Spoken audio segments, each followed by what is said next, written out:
Well, I'm Sandra Siegel, and I am a graduate student of social work at Arizona State University, and I am doing an internship at UCED. Thank you, Sandra. And we also have today Betty Schoen, who's with us, who will also be presenting. Betty, do you want to introduce yourself? And I know that you probably know a few of the folks here because you've been pretty active in the transition world for some time.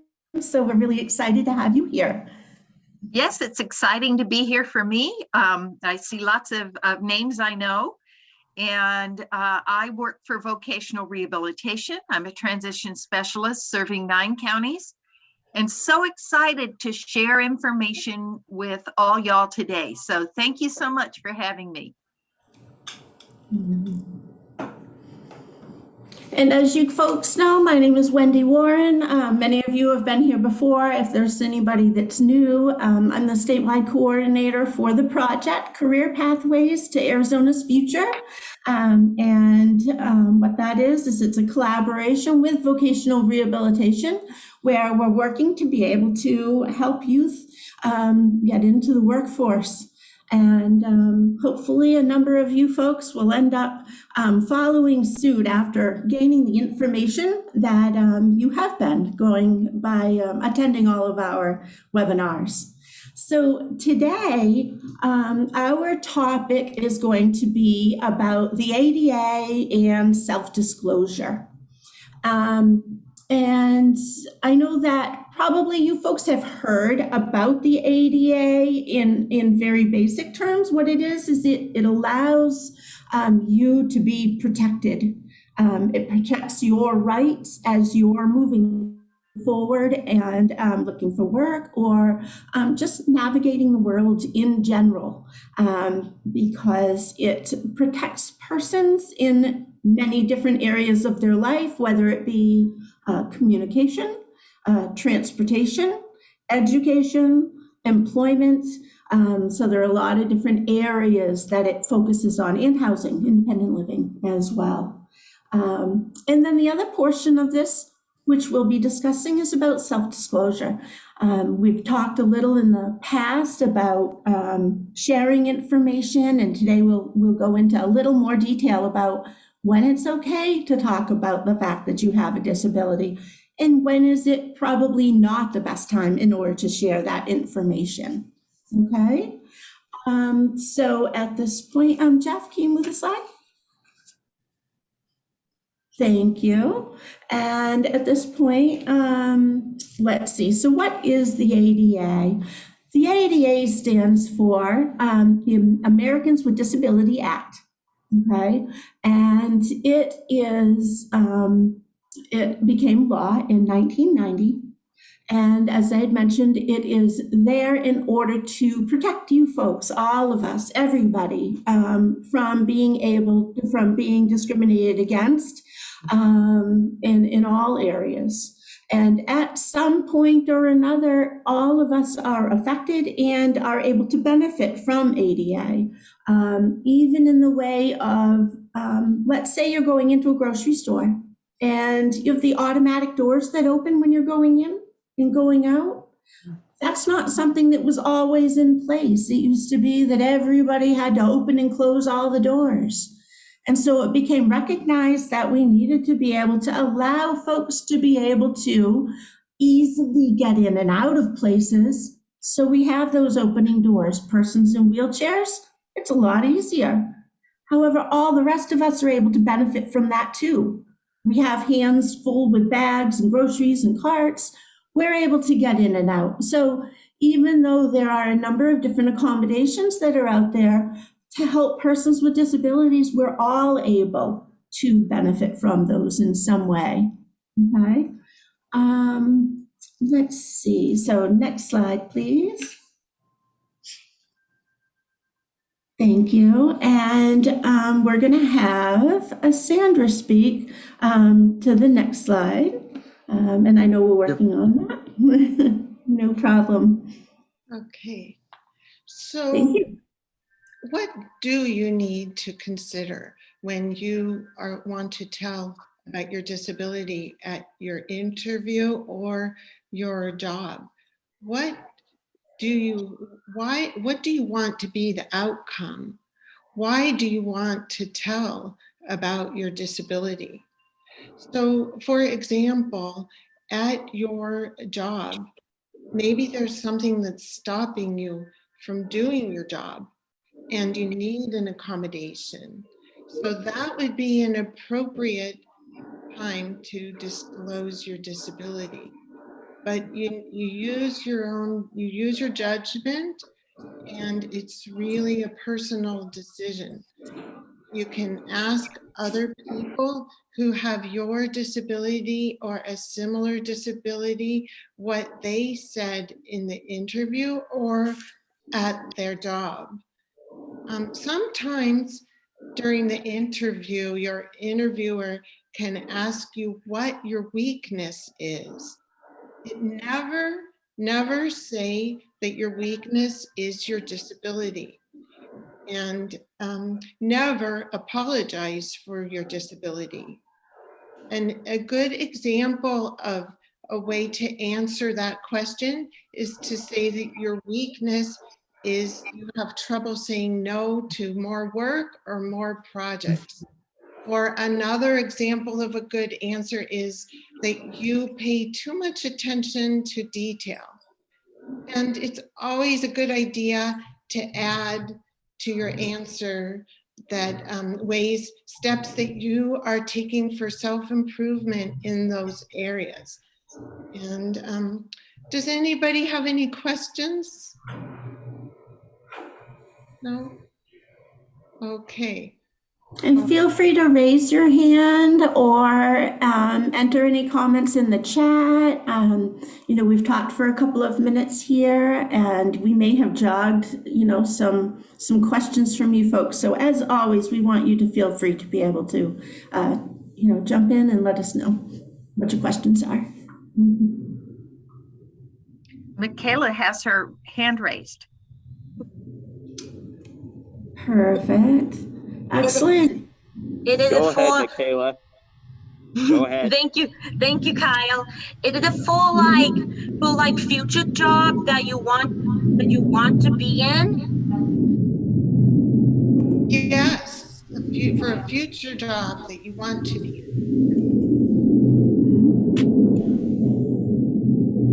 Do you have any other questions about that as you're thinking about your future job and thinking about disclosure? Not really, but I'll think about it. I'll think about it though. I'm sorry. I'm sure you will, Michaela, no problem. You're always very conversational and you're very interactive when we're on our webinars. And I know there are times that you're able to ask questions and share info that helps other people. So I appreciate you jumping in. Mm-hmm. Okay. Thank you, Michaela. Mm-hmm. Okay, next slide. Thank you.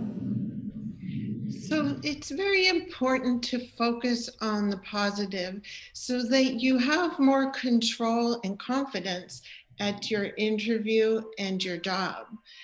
So consider what are your strengths and your abilities, your qualifications, and your vocational goals. So what is special about you? Are you courageous? Are you empathetic? What makes you stand out?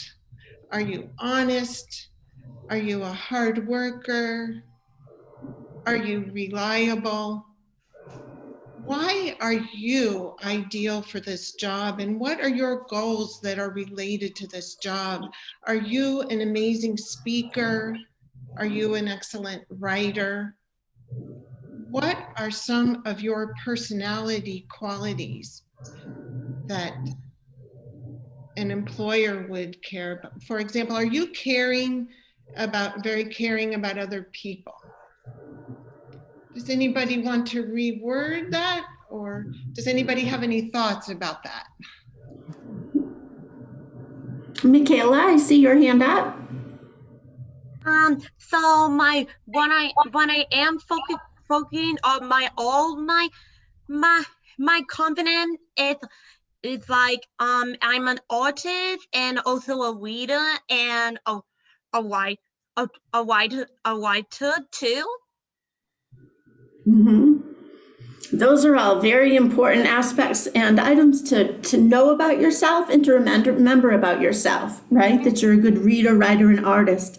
When we're feeling really positive about ourselves and we know ourselves, then we're able to speak a lot more confidently about what our needs are, and we're able to be more clear with our employer or our coworkers about what our needs are. So it's excellent that you already know that information. That's perfect. Mhm. Thank you. Mhm. Did anybody else have anything that they wanted to mention? Okay. Very good. Thank you. Ready for the next slide? Mhm.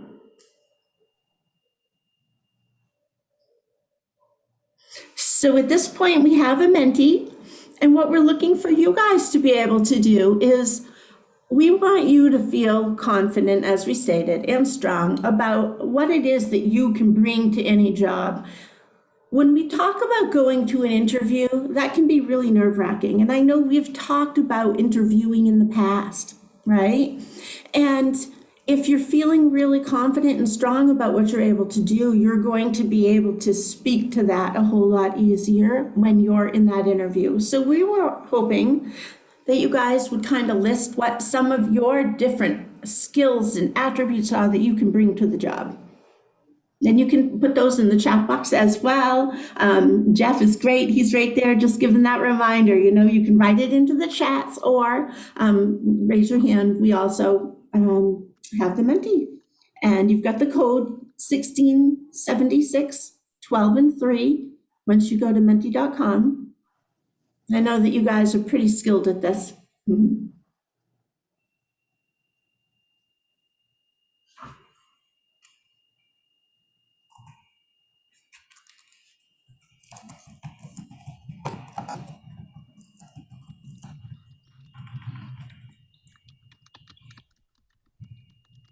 Mhm. Great. Team worker, organization, creativity. Any employer that's able to acquire you folks with these skills is going to be very lucky.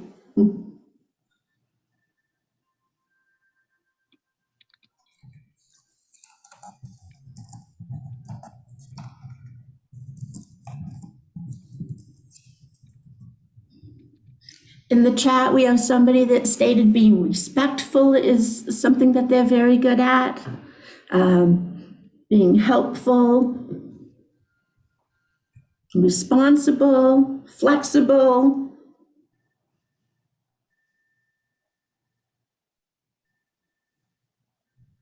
Being able to maintain and be responsible. Yep, having lots of responsibilities. So we've got that one coming up quite a bit here.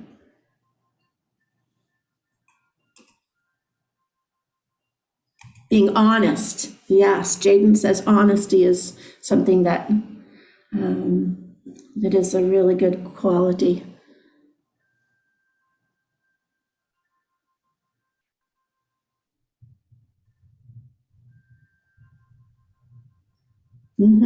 Let's see, being engaged.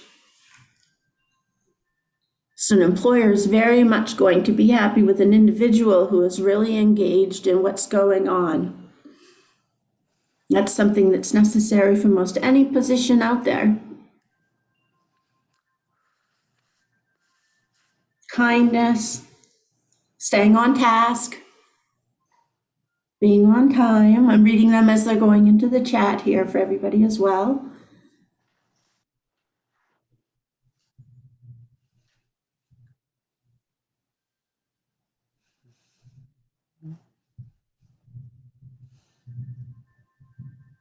Okay.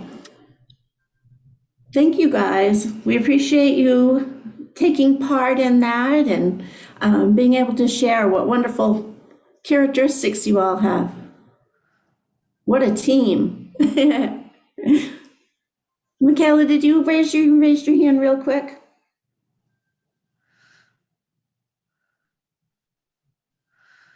You're on mute. There you go. I'm sorry, but I didn't get the chance down. Candy and I didn't get the chance down to write it down. Okay, did you want to share now what your skills are? Mhm. Okay, My what most- is that?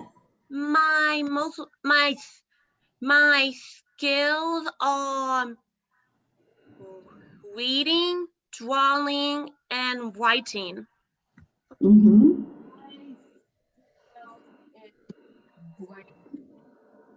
I know Mackenzie's also sharing, but I couldn't hear what Mackenzie said.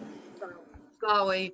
My one is courage, kindness, and artistic. Courage, kindness, and artistic. That's awesome. Thank you for sharing. Okay, we're going to move on to our next slide right here. So Sandra's going to share some information about the importance of having a match with your employer. Of course, but I do want to elaborate on the what we were just talking about in the Menti and thinking positive and focusing on your ability to do the job. I wanted to mention, are you a quick learner, and do you enjoy helping other people? Just wanted to elaborate on that. And about finding a match for your perfect employment, we've already just now been discussing your skills and your interests and your abilities. And because you have a responsibility to enter the interview thinking positively, it's normal to feel nervous, but you can ease your nervousness by finding out about the company. And many companies have information on their websites. And you can find out about the company, about the hiring department, and whether the company is disability friendly. Is there flexibility with accommodations? And does this job meet your needs? Ask people that you know, and make sure to prepare your thoughts on why this company is a good fit for you and why you are a good fit for this company. So, does anybody have any questions?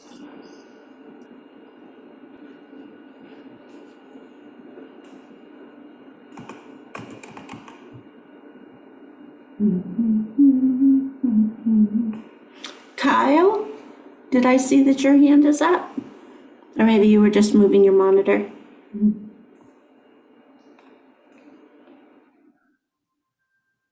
Okay, no? Michaela? It's Mackenzie. I'm her twin sister, Mackenzie. It takes a lot of practice to doing interview for that. Yes, it does. Mhm. But all It takes. the practice pays off. Mm-hmm. And in order to assist you through all of that practice, you have lots of supports and people that are around you that know you. And so as you're practicing your questions and you're doing your search, make sure that you are connecting with folks, and those support people that really know you the best, because they're really able to assist you in being able to move forward. Mm-hmm. Yeah. And it looks like Betty is going to share some information as well. Yes. I think for this slide where it talks about finding out information about the company and researching the company, this would provide you with a great opportunity for an informational interview where you interview someone from that company and ask questions about maybe the company culture.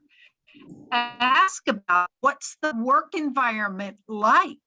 How do people interact? What kind of opportunities does the company provide for workers to get to know each other or to do teamwork together? Or perhaps ask about, diversity within their organization. Do they hire people from a lot of different backgrounds? Ask about I did flexibility. that in a Do they question. provide It takes their a lot of workers flexibility to with go the there. opportunity to maybe have different schedules or maybe work from home? So researching the company isn't done just on the internet. You can interview them before you even think about applying for a job with that company, so that you learn more about that company to help you when you do apply for a job there. Thank you. Excellent. Thank you so much, Betty.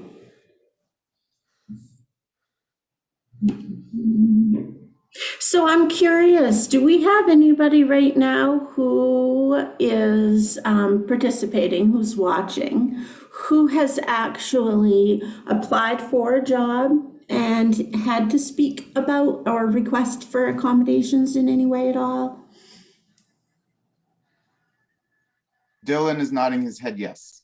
Yes, okay. I applied for a job.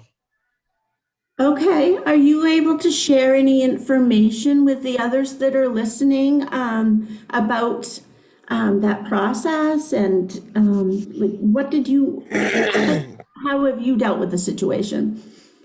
Well, in sharing? I applied for a job at McDonald's Mhm. and it went well because I did some things that, were professional, and it's because I had like a makeup interview, a mock interview in high school, and I learned from my experience from that. Mhm. Like, usually things you got to do is just, smile, even if you don't feel like it, just smile. Act professional, like up, stand up and stuff. But also I talked about my disability with them too, since I'm not perfect. Like it's repeats will not even know. But Mhm. overall, it went well. I'm high functioning. I'm functioning scale of the autism spectrum. Okay. Well, thank you for sharing. And I'm glad that even at this early age, you've had the opportunity to be able to interview and to be able to get some practice. And Go ahead. practice is just going to make it much easier for you as you move forward. So that's excellent. It looks like Chris wants to add some information about his interview. All right, Chris, go ahead.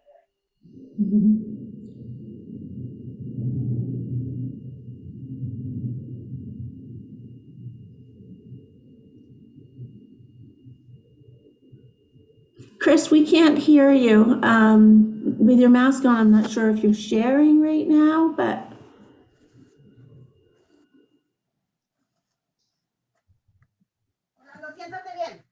it doesn't seem to be any volume.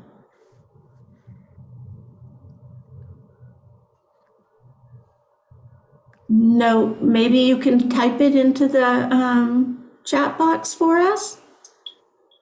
Is your microphone mute or what?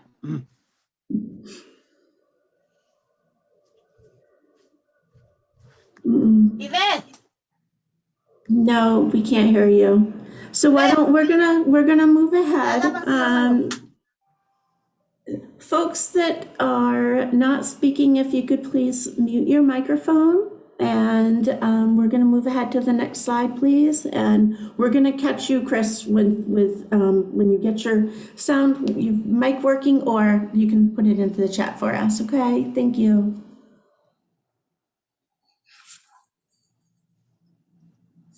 Okay, so our next slide is in regards to disclosing information in regards to your disability, and when is a good time to disclose and when isn't a good time. Okay, and there are also, with the laws of ADA, rules about when, about what it is an employer is able to ask you.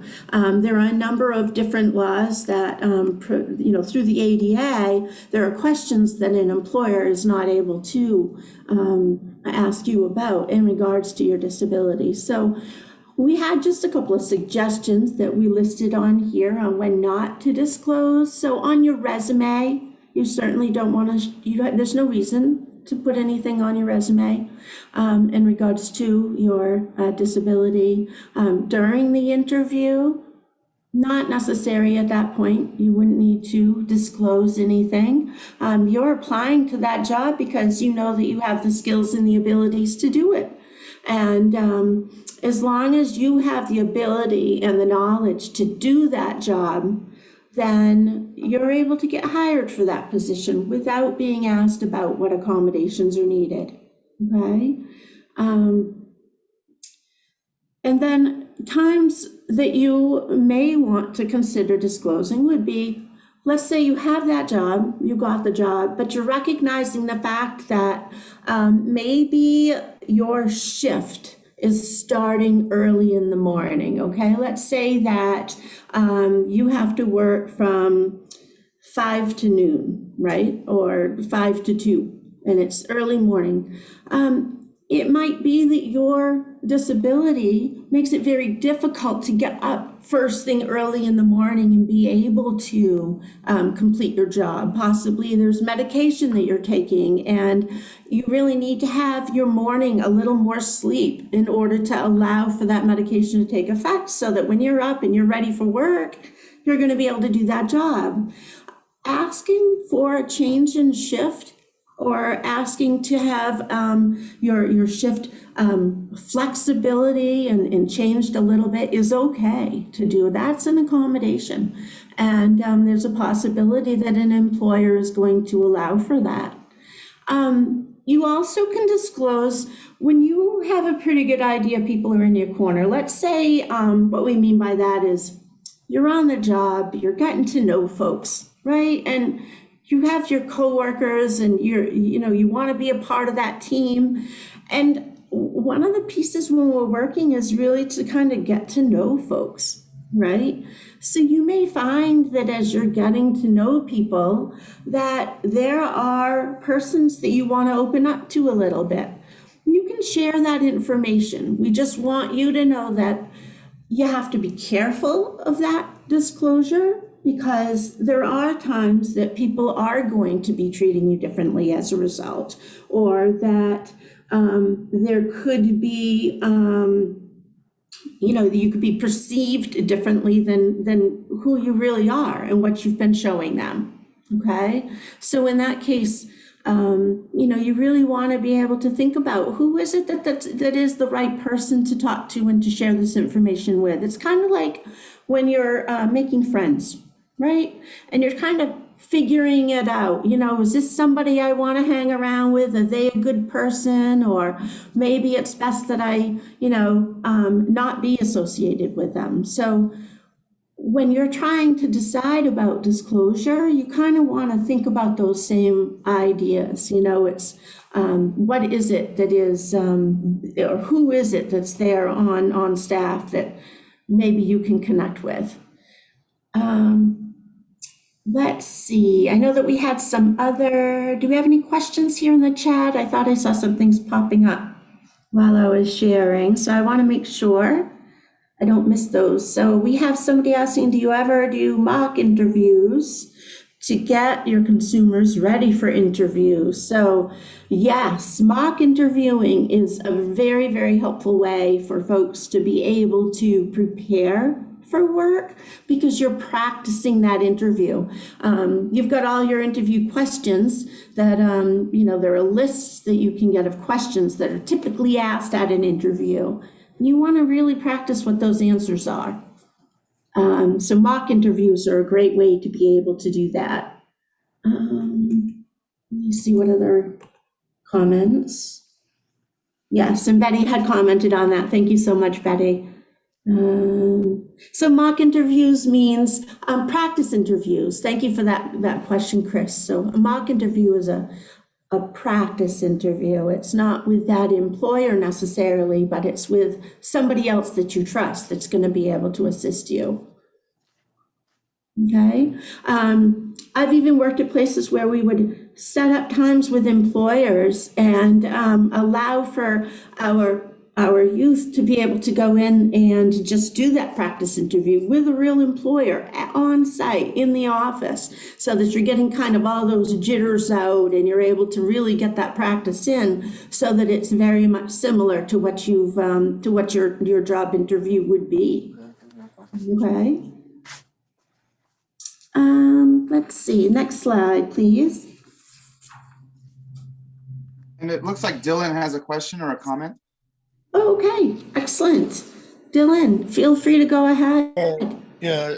When I did my first interview, I Yeah, always thought that I had to wear a suit and tie for the interviews, but it's not always the case. It only depends on the job or place you're going to.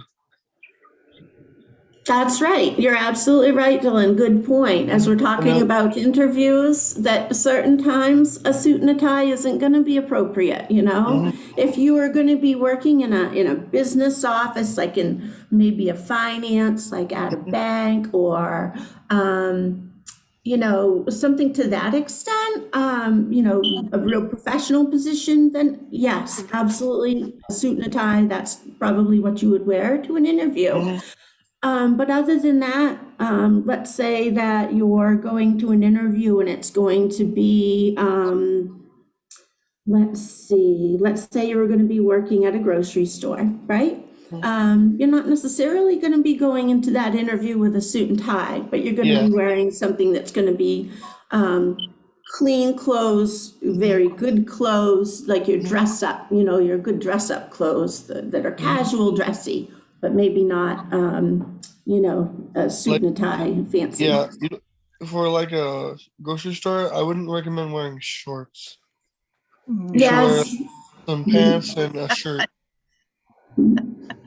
Very good. That's absolutely right. Yes, we certainly aren't going to be wearing shorts to an interview. We're not going to be wearing sandals.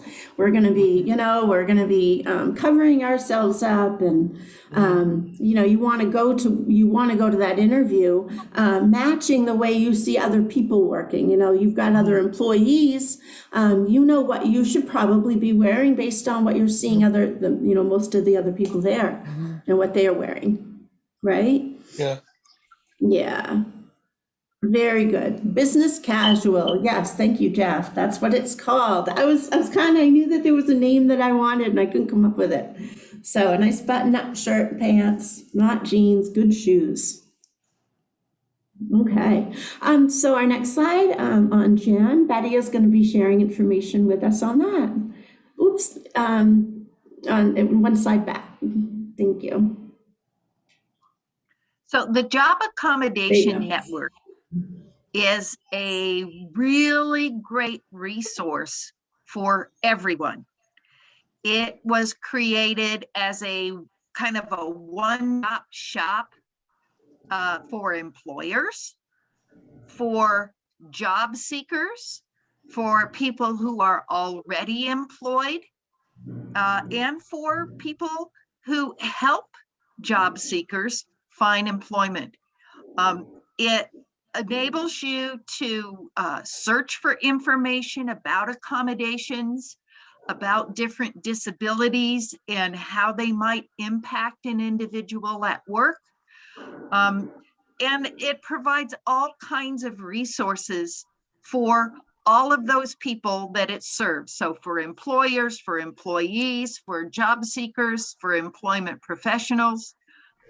It's a really good resource that all of you can explore now. And I have the actual website there, as well as just some information. And I gave Wendy and Sandra a handout that talks about the Job Accommodation Network that you can get. I think you might have already received that. So you can even, as a job seeker, talk to a Job Accommodation Network professional to get some information before you get a job. So you can talk about, well, I have this kind of a disability, or I have these limitations, and this is the kind of job that I want. So what kind of accommodations might I ask for? You can do that on a chat from the website. You can make an appointment. You can do that by email. There's lots of different ways that you can talk to a Job Accommodation Network consultant to get information about your accommodation needs. And they have a library covering all kinds of information about the Americans with Disabilities Act and disability disclosure. And the best part about the Job Accommodation Network, aside from the fact that it covers so much information, is that it's free, and we like free, right? So woohoo, free. So let me look here just a minute at my copy of the handout, so I'll know if I missed anything that I wanted to share with you guys. Let me see. They have an A to Z list, and in that A to Z listing, you can you can get information by the name of your disability, by a particular topic, by some kind of a challenge or limitation, by accommodation. It gives you so many different ways to ask for information. It provides a wonderful starting point for looking at accommodations and looking at disability disclosure. Plus, they have a whole library of different publications and articles that you can download and have available to you to share with other people that you're working with, or even if you're employed already, to share with an employer. So I did a search on the Job Accommodation Network, and it had 1,223 articles, blog posts, documents, resources around the topic of disability disclosure. So you can see that this website provides you with such a wide variety of information. It's a great resource for you. And if you have any questions about the Job Accommodation Network, please put them in the chat or ask them right now.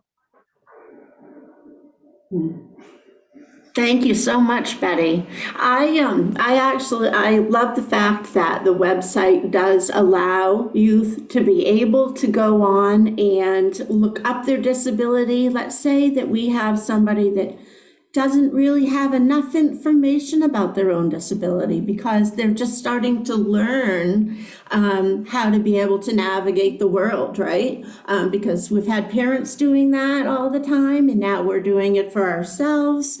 And going on that website, you can learn more about your own disability, and then, like Betty had mentioned, what accommodations are available to assist you. Because you haven't been out there, you might not know how to kind of work around something you have trouble with. But by going on to that website, it'll give you lots of different ideas so that you'll see what you can ask for in order to get that help.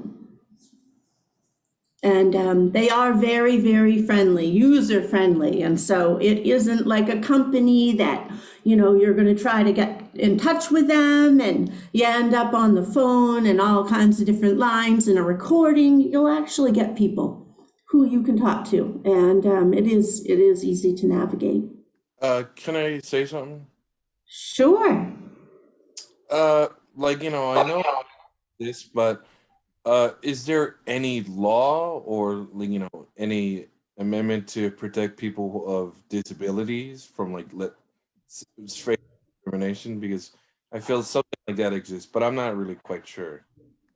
Yeah, so that's what the Americans with Disabilities Act is for, is to be able to protect people with disabilities so that you have rights and those rights are being protected, so that employers are not going to be discriminating against you, and choosing, what discrimination means is choosing other people to do the job rather than you, when you have just as much of a right and an ability for that job too. And so it's really protecting your rights so that you're not discriminated against. Yeah, because I asked because I think it's important to be asking about that, because sometimes, like, you know, people who are, like, you know, in the different, either autistic, ADHD, any, like, who's, like, you know, is handicapped, it doesn't matter, like, you know, you should add like research into that and, like, you know, use it for like, you know, you like the gain for, like, you know, if being discriminated against. Yeah, we don't want people to be discriminated against, and that's something that old practice from years ago. Folks didn't have a right; they were not allowed to, or not really given a chance to be able to live in society, out in the public with everybody else, doing everything that others do, and that's not the case anymore. In fact, our next slide is going to be in regards to a video where you're going to actually hear some folks discussing having a job and what that's like for them, and information about disclosing. Okay, so let's listen to what what they have to say here. Afterwards, we will have a Menti. So be ready for that as well, on what you've learned by watching this.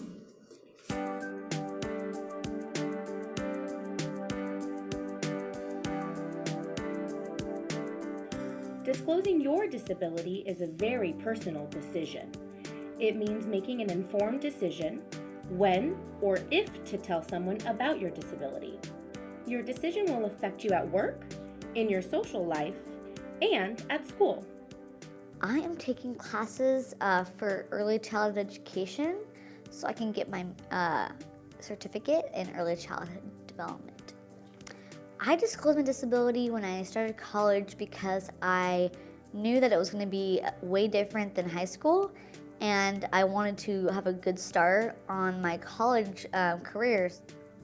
What the Disability Resources Department does at the school is it will provide you reasonable accommodations, and you go and get a letter of accommodation checking off the accommodations you need in your specific disability, and you give that letter to each of your professors. I took the note-taker option, and I took sitting in the front of the class and extra time on tests, and that really made my college semester go by really nicely. I learn best by hearing and describing. I can't really do diagrams or drawings at all. So one of the ways my anthropology lab professor accommodated me this last semester was he let me describe things rather than have to draw them out like other people. Employers can't discriminate against people with disabilities if they're qualified, and they need to provide reasonable accommodations to do the job. I work 3 different kinds of jobs. I work in an office, I help my dad at the flea market, and I'm a DJ. I did over workability, and I did for 3 years or 4 years. And they liked me so much that I could volunteer for them. And as of November 11, I got a job part-time for a couple hours. I believe it does help to let your employer know that you do need accommodations because, for instance, for me, it helped me do my job a lot better than I would have if I didn't have those accommodations. Well, when they ask me if it's time to discuss it or whatever, I just tell them like, well, I have a hard time like learning stuff and this is how I learn. I need them to write down the instruction that gave me an example so I can know a better way of helping them out and doing the job at the best that I can to my ability, you know? So when it comes to that kind of stuff, I'm very confident in that. Self-determination is the desire, ability, and practice of directing your own life. It's who you are and who you want to be. When I tell people about my disability for the first time, it feels good because I'm proud who I am and I don't care what people think. I recognize that people are in all sorts of different positions as far as comfort levels, but I just find that the people that are worth having in your corner are gonna understand. Like if you were to ask me, where do I see myself in 10, 15 years? I'd probably say being a photographer, getting married, having kids, and living a wonderful life. Disclosure is your choice. You decide. This video was developed in collaboration with the California Foundation for Independent Living Center.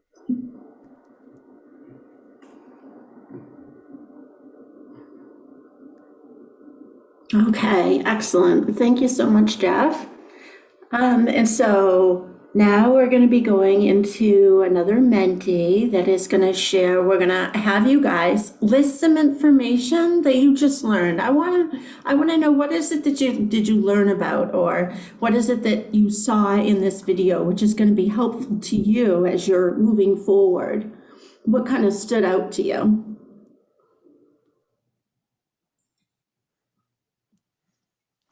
And if you guys have questions, of course, we want you to be able to ask those also. And I'll just mention, as I see, it's almost 5 minutes to 10. So when we're done with this piece, we will be going right into our evaluation. Time flew today so fast. My gosh. So as you know, we usually go right into our evaluations as well. So we'll be doing that afterwards.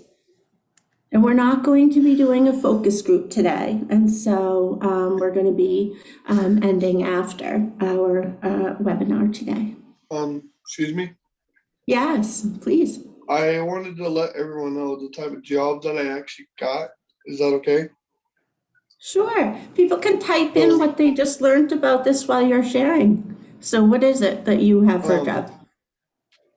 So about a year and a half ago, 2 summers ago, I got a job for the Pima Youth Program here in Tucson. Mm-hmm. And I got a job working at a water company where they take in sewage water and stuff and they clean it up and they use it for other stuff. And I got to, so what I did is I cleared weeds and bushes that were all wild plants out of the canals that they get water coming in through. And I was with a group of kids or teenagers, and we all had to rake and cut the bushes back and all that, and whack the weeds with a weed whacker and all that. It was a pretty hot day though, and we got maybe like at least 100 garbage bags worth of garbage from the ground. So we did a good job. I only worked for a week when you can work for a month. I only worked for a week because it was hard to get up in the morning. So I should have had like an accommodation for that. But okay. I didn't know at the time. So next time I would have an accommodation for it. Mm-hmm. And okay. I got to take, after I cleaned up most of the ground in their property, I actually got to get a tour of the place and see all the machinery they use to filter the sewage water and what their goal. There's a wash near the place, and it was at one point it was a flowing river, and then it dried up. What their goal was to take the sewage water, clean it, and actually release it back into that wash to try to bring the wash back to a river again. So it's been constantly flowing for maybe since like last year during summer. That sounds like a real important job, Dylan, that you were doing in order to be able to help, clean up the city's water and, make the area look real nice. So that's incredible. Thank you for that. And I'm glad that you shared that with us. So let's see. Right now, you guys were sharing information about what you learned by watching that video clip. And some of the things that I'm seeing on here are that asking for help is okay. So absolutely advocating, being able to stand up for yourself and to state what you need. Let's see, we had be yourself. So there isn't any reason to feel badly about the fact that you have disabilities or who you are. There's something for everybody. Everybody in life needs to, find ways to navigate difficult situations or things that, come our way. And you guys are learning all of the skills needed in order to be able to stand up for yourselves and to be proud of who you are. I see we have somebody else on here stating that it's important to believe in yourself and to try your best and to be confident. So thank you so much for adding each of these. Excuse me, one more thing. Oh, sure, yes. I actually have to advocate for myself because I live in a trailer home on my own. So I have to advocate for myself all the time. Okay. When other students actually start advocating for themselves and live at their own home, it might be a little challenging at first, but once you get to the routine, you're you know what to do and you can pretty much live on your own. Excellent. Very good. Thank you so much. So you guys did a really good job in listing all the different things that that you learned about and ways in which you're going to be able to get some help. I appreciate the fact that you guys have been active and sharing information with us. So at this point, we're going to be moving through to our evaluation. On here, so this is our resource list. If you click on the links when you go to our YouTube page and you're able to get the PowerPoint or whatnot, these are active links to be able to offer you some more information as well. Okay.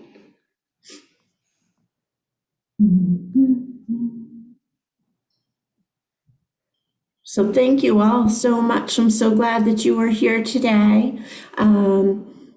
And this next Tuesday, we have another webinar. We're going to be talking about finances and financial fitness. So we'll talk about how to read a pay stub and how to manage monies and basic budgeting and that sort of thing. So be thinking about what questions that you have for Tuesday when we'll see you at that webinar.